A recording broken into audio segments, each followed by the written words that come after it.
El pasado 7 de agosto se cumplió un año de que Juan Manuel Santos, quien ocupara el Ministerio de Defensa durante la administración del polémico mandatario Álvaro Uribe Vélez, asumiera la presidencia de Colombia, tiempo suficiente para demostrar que en eso de gobernar tiene su propio estilo.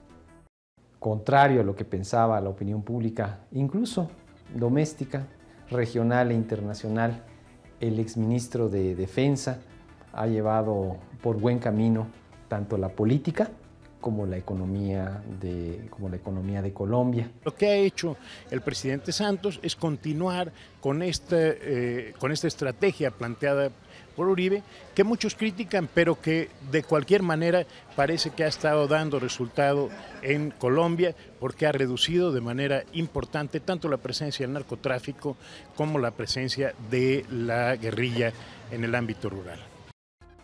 Aunque teniendo en cuenta la realidad latinoamericana, Colombia parece vivir un momento de éxito, lo cierto es que Juan Manuel Santos aún tiene difíciles tareas que cumplir en los ámbitos político, económico y social. Dentro de este mosaico de posibilidades que ofrece Colombia para que los mexicanos tomemos referentes realmente de un país tan afín y tan hermano como es con México, creo que uno de estos capítulos tiene que ver estas relaciones tan complejas que ha tenido pues en los últimos 15 años con sus vecinos. Especialmente Venezuela, pero no solamente Venezuela.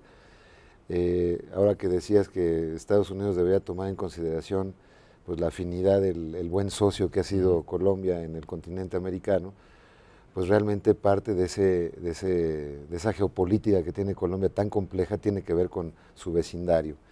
Y ciertamente han tenido avances muy importantes, creo, pues estaban rotas las relaciones cuando termina el presidente Uribe, literalmente con rotas las relaciones diplomáticas entre Venezuela y Colombia, y a los pocos días el presidente Santos se entrevistó con el presidente Hugo Chávez, y milagrosamente, pero ha de haber algo más que un milagro, plancharon las diferencias, y hoy día parece que hay una entente ahí entre los dos países que por lo menos se puede comerciar, se puede tener un trato como pues, países vecinos y no hermanos. ¿Cuál es la situación actual y cómo han ido ustedes bordando fino para que el vecindario sea un poco más amable a Colombia? Pues Enrique, mira, eso sí fue una labor desconcertante del presidente Santos. El presidente Santos sabíamos que es un gran economista, es un gran hombre público, en fin, ha sido ministro de Hacienda, ha sido ministro de Comercio Exterior, ministro de Defensa, un gran estratega. Él fue la persona que con el presidente Santos, con el presidente Uribe, montó todo el esquema de la seguridad democrática, ¿no? Bueno,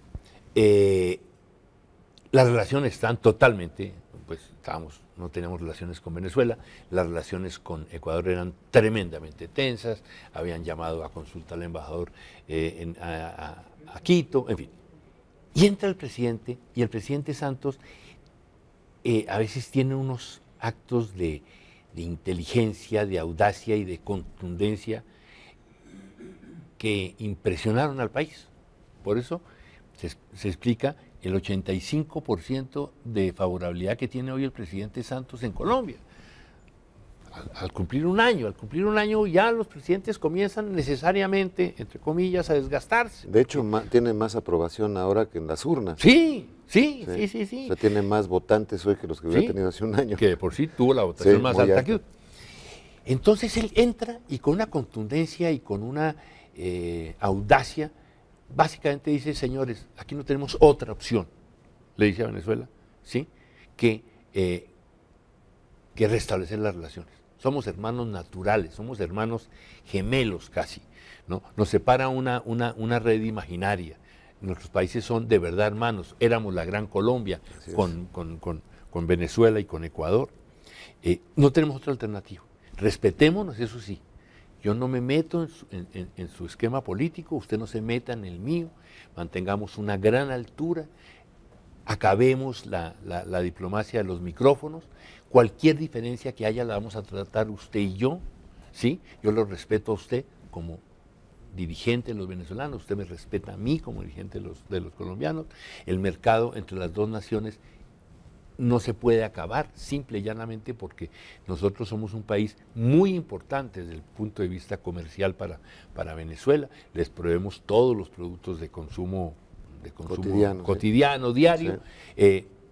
Y el presidente Chávez, que no es para nada bruto, una persona inteligentísima, habilísima, dice, hombre, sí, lo acepto. Y yo creo que le abre un camino diciendo, como no podía hacer las paces con el presidente Uribe, ¿sí?, las voy a hacer con usted. Y el presidente Chávez le tiende la mano y dice, muy bien, hagámosla. Y se reúnen en Santa Marta y se hacemos reanudan las paces. relaciones, las Exacto, relaciones y se reanudan diplomáticas. las relaciones con Venezuela, y hoy en día las relaciones con Ecuador son también excelentes. El presidente Correa también aceptó esa política, nos vamos a respetar, pero somos países hermanos, tenemos una relación comercial muy grande, vamos a trabajar, arranquemos. Una de las piedras en el zapato, que pues, a lo mejor era tamaño roca, tenía que ver en la relación con Venezuela concretamente, en la vinculación que, cuando menos en el imaginario colectivo, hay entre el gobierno de Venezuela y las FARC. Es un tema pues, de seguridad interna, es un asunto interno de Colombia, pues muy serio. ¿Esa parte está también más o menos planchada entre los dos países? ¿O? Sí. ¿O hay compromisos, digamos, en esa materia? Sí, Venezuela se ha comprometido, el presidente Chávez se ha comprometido a que no tolerará campamentos de las FARC en Colombia. ¿En Venezuela? En Venezuela, perdón. En territorio venezolano. En territorio venezolano no los tolerará. De existir esos campamentos, la Guardia Nacional venezolana los combatirá, los perseguirá, en fin. Y hasta el momento pues no ha habido noticias de que eso siga existiendo. La frontera es muy compleja, de la misma manera que fue complejo cuando nosotros, Colombia bombardea un sector ahí en Ecuador.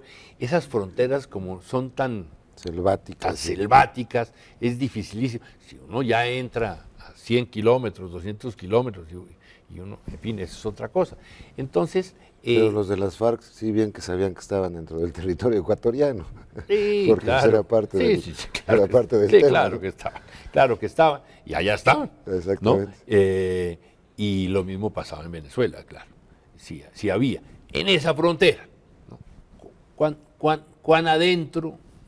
No sabemos, ¿no? Ahora, otro de los asuntos que llamó mucho la atención entre los expertos, sobre todo en México, fue esta mediación que de manera tan eficaz hizo Colombia para resolver el problema hondureño, en el cual francamente todos los demás habían fallado. Sí. Fue una cuestión notoria, digo, a nivel diplomático de América Latina. La OEA simplemente no sabe ni por dónde empezar. No. En el caso de Brasil se quedaron empantanados teniendo al presidente, el expresidente hondureño en su embajada, no se sabía qué hacer con él.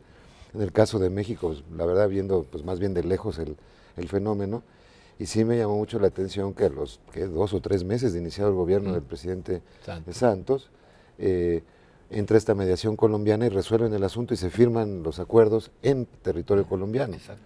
Ahí está la audacia y la contundencia y esas jugadas maestras del presidente Santos de hacer eso.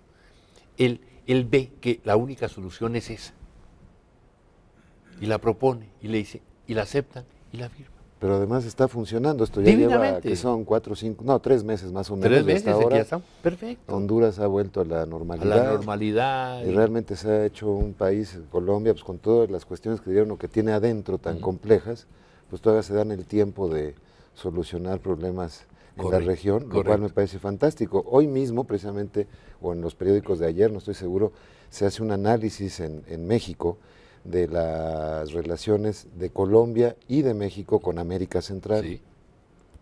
Y muy a la mexicana, los expertos que hacen este estudio señalan que hemos perdido terreno vertiginosamente con Colombia, que Colombia realmente es el país que tiene una mayor ascendencia e influencia en los procesos centroamericanos hoy, lo que en México era más o menos normal hasta los años 90. Correcto. Es decir, que hemos perdido un espacio muy importante.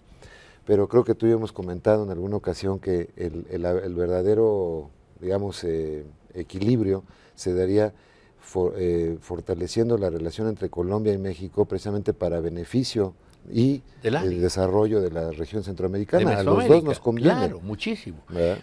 Ustedes son los hermanos mayores, son los hermanos más ricos, los hermanos mayores. Nosotros somos los hermanos intermedios, digamos, Que siguen. que seguimos, Exacto. ¿no? Y tenemos estos hermanos centroamericanos, Mesoamérica, que los habíamos un poco, no abandonado, pero no los habíamos tenido en la cuenta que la hemos debido tener. Y ese es un gran proyecto que tiene tanto el presidente Calderón como el presidente Santos, los gobiernos de México y de Colombia, decir, hombre, hagamos de Mesoamérica un área importante, un área que contrarreste, no América Latina, pero que sea un área importante. De la misma manera que está Mercosur, de una manera, hombre, consolidemos esto. Podemos hacer grandes proyectos, por ejemplo, en energía, en transporte, en abrir fronteras, en fin. Entonces, eso es lo que queremos hacer, ese gran eje, obviamente liderado por México, y ayudado por Colombia, y coger a Mesoamérica y hacer un gran polo de desarrollo y que nos tengan en cuenta mucha gente. Pues ahí sí les pedimos que sigan tocando la puerta, porque a veces no hay muchos ecos en México en el tema centroamericano, a veces se está volteando nada más hacia el norte, y realmente la importancia estratégica, diría yo incluso, de América Central se pierde del radar, y es algo que no nos podemos permitir, creo que de ninguna manera. Vamos a hacer un pequeño corte y regresamos con otros temas, creo que más interesantes aún, sobre la realidad colombiana actual. Producto de las gestiones de varios jefes de Estado latinoamericanos, pero especialmente del presidente Juan Manuel Santos de Colombia, en una sesión extraordinaria celebrada el 1 de junio de 2011 y presidida por la canciller colombiana María Ángela Holguín, la Organización de Estados Americanos restituyó a Honduras sus plenos derechos de pertenencia tras haber estado ausente de la organización desde que el 5 de julio de 2009 el país centroamericano fuera expulsado del organismo como consecuencia del golpe de Estado realizado en contra del presidente Manuel Zelaya.